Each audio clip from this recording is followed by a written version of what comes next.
You walked into the room and you already knew. Not a feeling, not a hunch. A quiet, immediate download who was performing, who was hurting, who was about to crack, before anyone said a word.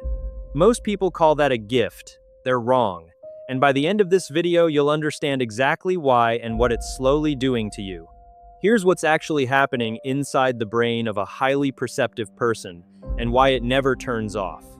Research on a process called thin slicing shows that humans can make accurate social judgments from extraordinarily brief exposures to behavior sometimes as little as 2 seconds. Most people do this to a degree. But in some nervous systems, this process runs like a background program that never closes. The brain isn't choosing to analyze. It's constitutionally wired to take in social data at a rate the conscious mind can barely keep up with. And layered on top of that is something that psychologist Paul Ekman spent decades documenting: micro-expressions. Fleeting facial movements that last somewhere between a 15th and a 25th of a second faster than most people can consciously register. They're the flicker of real feeling before the mask goes back up, the momentary terror before someone says, "I'm not worried at all," the flash of contempt before the smile. And here's the thing, some people catch those. Not because they're trying, because their nervous system was built to notice incongruence, the gap between what someone's face does and what their mouth says.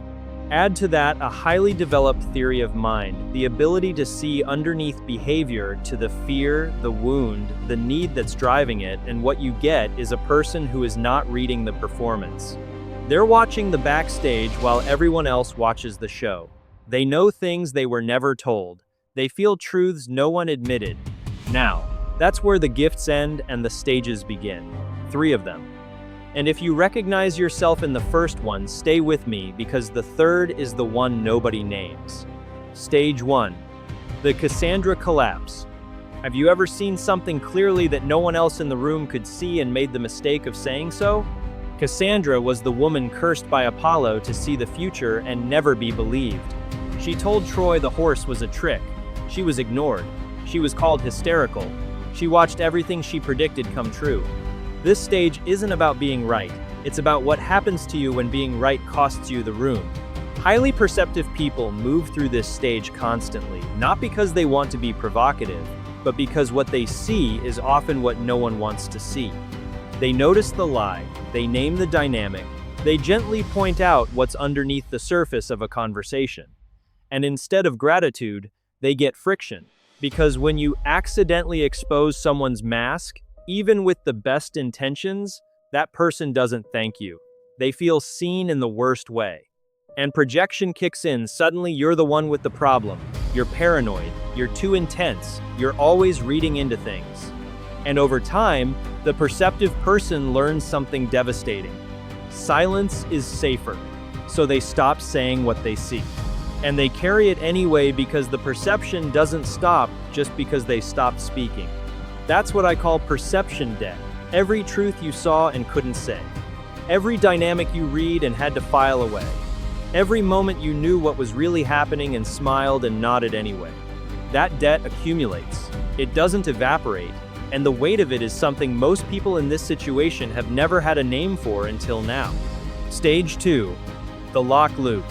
I want to come back to something, and this is where stage 2 gets dark in a really specific way because the lock loop starts as self-protection and ends as a cage.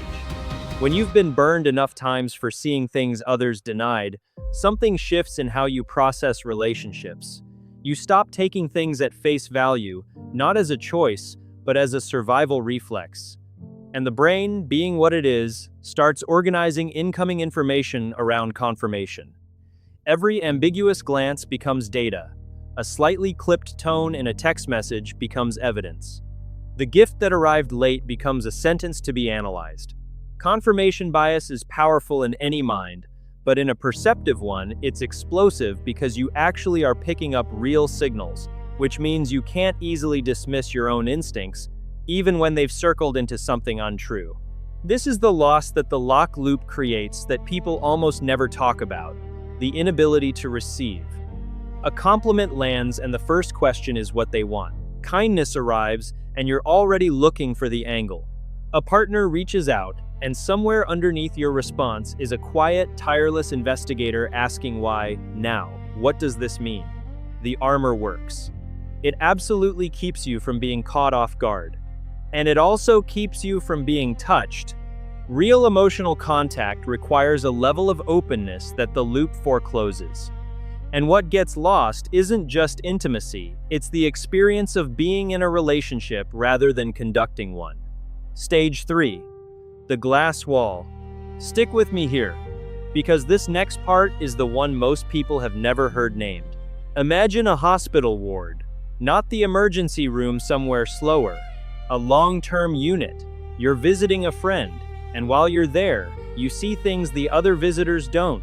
You see the nurse who's been crying on her break, the patient in the corner who's been marking off days on a notepad and stopped 2 weeks ago, the family at the end of the hall where one person hasn't left the building in 5 days, while the others keep arriving with flowers and leaving quickly.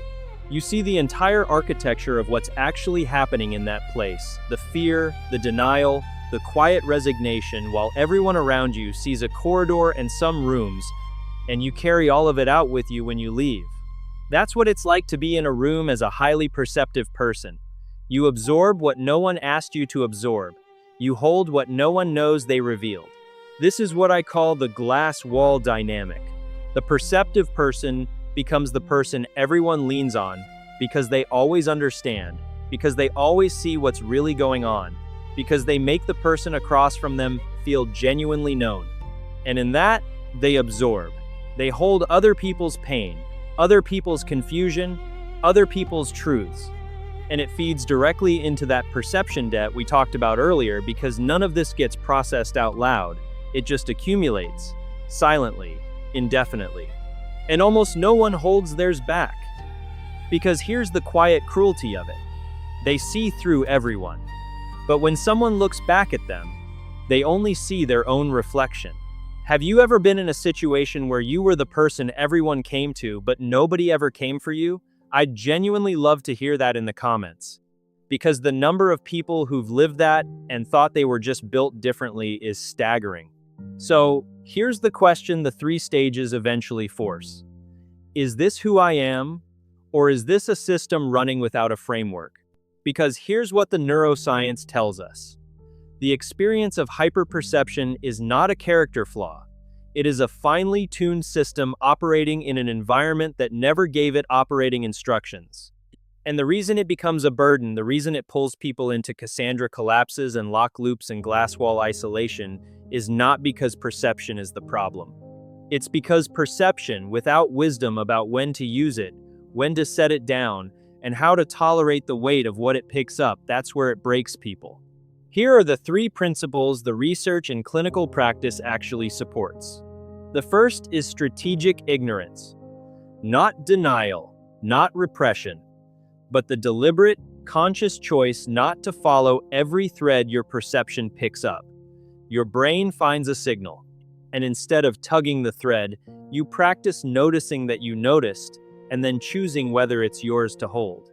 This is also the primary way you start discharging that perception debt. Not by going back and fixing every unsaid thing, but by catching, in real time, what you're about to add to the pile and deciding not to pick it up. Here's what that actually looks like in a real moment. You're in a meeting. 2 colleagues across the table have a tension between them. You clocked it the second you walked in. The slightly too formal tone. The way one of them hasn't addressed the other directly in 40 minutes. Your brain wants to map it, trace it, figure out when it started and what it means.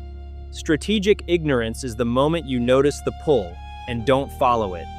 You let it register as background information, not a problem to solve. It's not that you stop seeing.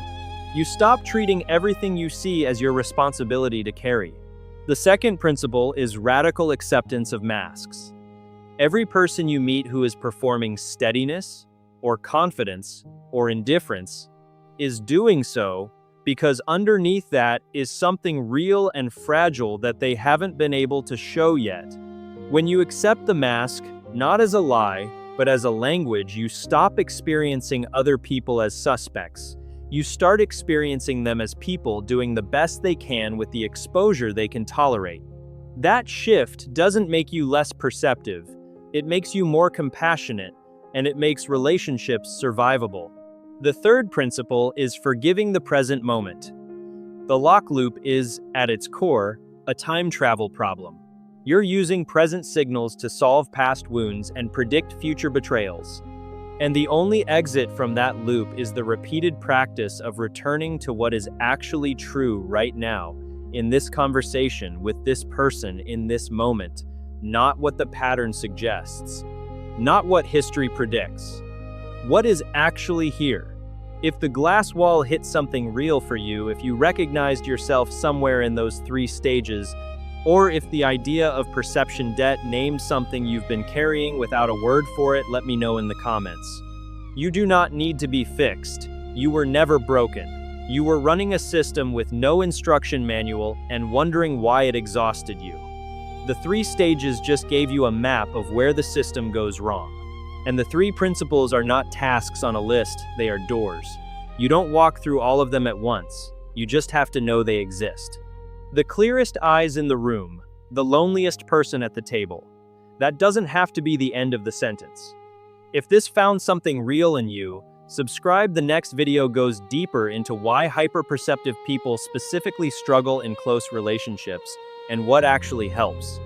And before you go, what was the moment you first realized you were seeing something everyone else was missing? Leave it in the comments. I genuinely want to know.